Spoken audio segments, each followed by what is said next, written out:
Today I'm going to do what every small child loves to do most, play around in the mud.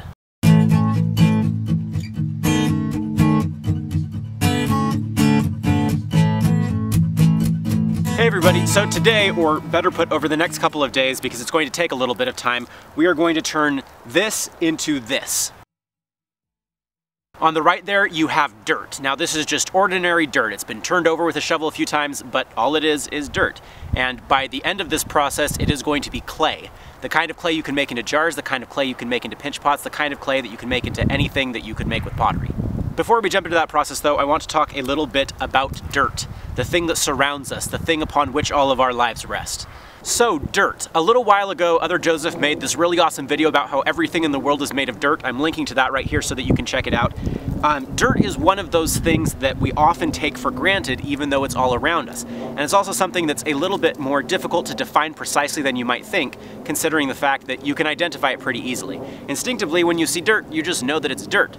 But when you get down into the technical specifications, there's a lot of different kinds of dirt. That discussion is way too complicated for right now, and frankly, I don't even know enough. But I will tell you a couple of interesting things about dirt. 3 of the major ingredients in the dirt that you're likely to run across are sand, clay, and organic matter. So the difference between sand and clay, roughly speaking, is particle size. So when you play in your sandbox, or if you're on the beach and you look at those little sand particles, they're very small to you, but you can still pick them out and distinguish them individually. However, clay particles, this dirt here is mostly clay, although it has some sand and organic material in it too. Clay has a much smaller particle size, and that lets it have some interesting properties and do some interesting things. And then of course there's organic material, things like little bits of grass, bark chips, basically anything that's not a ground down piece of rock. So that's a little soil primer. Now if you're interested in farming and growing your own crops, then you want to know a couple things about soil composition. You want to know a couple of things about your own soil composition and how you can manipulate it to get the right balance. So for instance, plants like tomatoes and watermelons do really well in sandy soil, and they do not do very well in clayey soil. In fact, very few plants do well in clayey soil. The soil around here is incredibly clay rich, comparatively speaking. If you just plant plants right here, then they just will not do well. They just will not do well.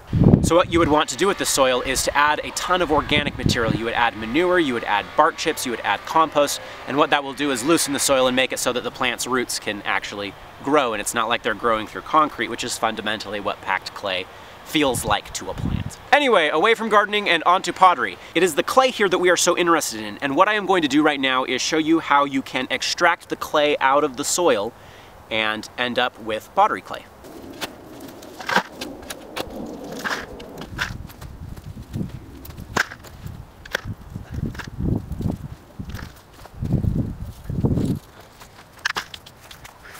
So, materials you're going to need. In terms of the physical containers, you're going to need a couple of bins or buckets or something like that, as clean as possible. I'm going to wash these out before I use them. And then you'll also need a strainer of some kind. Now, I happen to have a strainer that fits conveniently inside a 5 to 6 gallon bucket, but you can also do this with an old screen door or a piece of old screen door, or even I've seen it done with cloth. And then, of course, finally, you will need the dirt and water.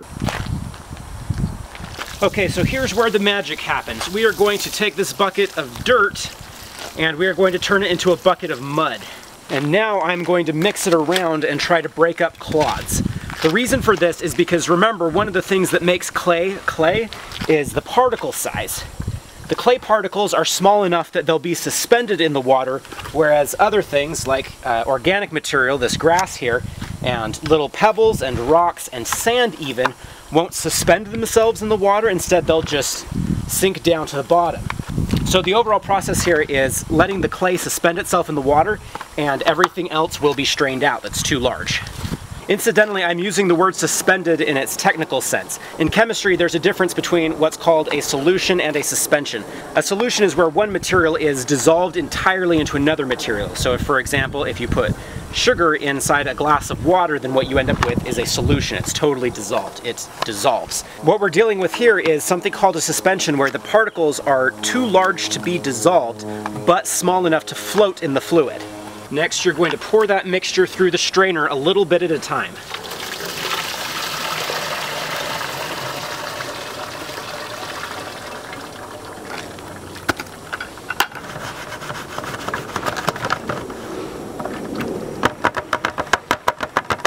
Now let's look at what the strainer is picking out. We've got a piece of charcoal, we've got straw, We've got a ton of organic material there, and then we've also got the odd pebble. All of that is not clay, and we're going to just toss that off to the side.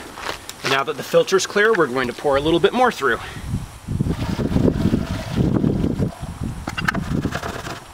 What's going on here is that the suspended clay in the water is passing through the filter, but all of the particles that are too large are being caught.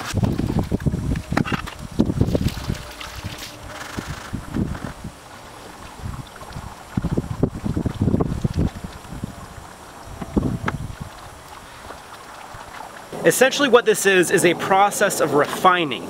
It's the process of taking a complicated heterogeneous substance and then refining it, separating out elements until you come down with the one single element that you're looking for. This dirt is partially what we want and partially not what we want, and so this system of straining and filtering is a system of finding and separating out what we actually do want. It's a process of separating the desirable from the less desirable, the bad from the good. It actually makes me think of alchemy. I'm not an expert on alchemy, but I have read some interesting things about it, and from what I understand, alchemy at the time was viewed as much as a moral, personal, developmental process as it was a method of physical, scientific exploration. Now obviously, from the point of view of pure efficiency and effectiveness, I'm not a huge fan of alchemy because, well, you know, at least so far as we know, it just does not work. But I think they were onto something in terms of using the physical processes around us as a metaphor or as a tool to understand the psychological, spiritual, emotional, and educational processes that humans should go through. Again, a process of separating the bad from the good, of identifying and then skimming off what is desirable and leaving behind what is undesirable and less valuable. So if you're wondering what the next step is, well, I will tell you. We're going to do that whole thing all over again.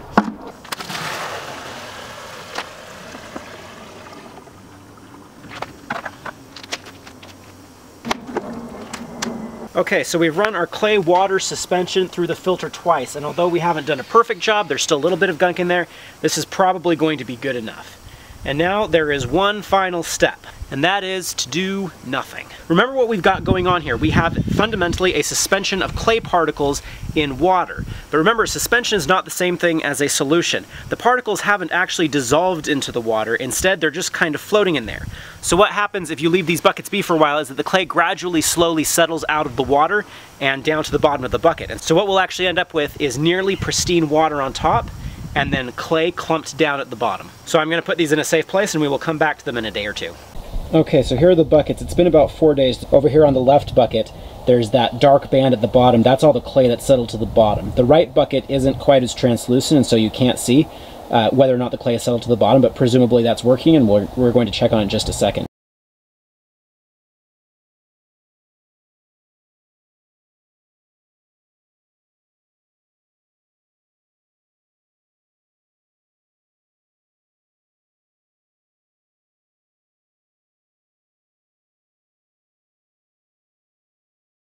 Now, the point of the evaporation process is, of course, to remove moisture from the clay, but obviously you don't want to remove all the moisture from the clay, otherwise you'll just end up with dust and dirt like this, and obviously that's not what you want. You can't make anything out of that.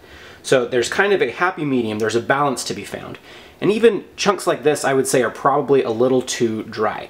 Notice something like that, it crumbles, but you can't really form it into a pot, you can't roll it out into a snake, you can't really do anything with it. So this batch is actually a little bit dry, and we're going to need to add a little bit more moisture probably. The key when adding water is you're not going to want to add too much of it, and it's easy to add too much of it. Okay, so I've actually mixed some extra water into these ones so that you can see what it looks like when it is too wet. And you might look at that and think, oh, well, that looks perfect. You know, it looks so pliable, it looks so easy to mold, and although it is very pliable and easy to mold, it actually has a very big problem because of all that extra moisture, and that problem is you really can't make anything out of it. So for instance, if I wanted to roll it into a snake to kind of try to make like a coil pot or something, you'll notice it really doesn't do that. It just kind of smears and falls apart. So that's no good. And then if I wanted to make something like a pinch pot type thing, I'm just going to make a really crude pinch pot shape. If you make a pinch pot type thing here and then just set it down, it's actually just going to kind of like splat out and deform. So this is what clay looks like when it is too wet, and when it is too wet, it is legitimately too wet. So what are you going to do about that? Well, one solution is to kind of smoosh it out into kind of an elongated shape, and then you just let it sit out there. Now the elongated shape is going to increase the surface area, and over time it's going to lose some moisture, and every couple of hours you're going to want to come back, knead it together, and then kind of smoosh it out again into an elongated shape with lots of surface area, and then just let it sit out a while longer. And eventually it will get stiff enough that you can actually set it up in kind of an arch shape and set it like that. It's not even stiff enough to do that. This is way, way, way too wet. Oh, it kind of is sitting there. It kind of is sitting in arch shape. Now the arch shape is going to have even more surface area, and that surface area, you know, some of the water is going to come off in evaporation, and eventually it will get to a texture where it's much more usable. Another thing you're going to want to pay attention to is the lumps inside your clay. Now you'll notice, for instance, as I knead this, it's almost totally homogeneous. It's very smeary. I can feel a few slight lumps in there, but there's really not very much going on there. By contrast, when you look at this chunk, there's actually, for instance, this large chunk here that just, it won't crush at all. It's a lump. It's actually a clot of clay in there, and that's no good. That's going to cause problems later. For one thing, obviously, I'm not going to be able to roll it into a snake. I'm not going to be able to craft it. It's not going to respond to me at all. And so what you're going to want to do with each of those is to crush them and kind of smear them out, increase their surface area, perhaps add just a little bit of moisture, and then let them sit, let the water soak through, and keep kneading them. Eventually you'll be able to knead all the clods out, you'll be able to knead all the lumps out, and that's very important. You're going to want smooth clay. You don't want slippery, wet clay, but you do want smooth clay. Once you get it to about here, this is probably the texture you're looking for. You'll notice that it's still very, very pliable. It's still very easy to mold, but it's quite a bit drier than it used to be. It's not slippery and it's not going to fall apart. So you can see at this point, I can start rolling it into snakes. Not the best snake, but there it is. And you can also form it into something like a pinch pot. Again, I'm just going to make a very crude pinch pot shape. And then you can see when I set it down there, it's not going to deform very much over time. Now I think you could let this dry even just a little bit more, but I would say it's pretty close to the texture you want it to be at.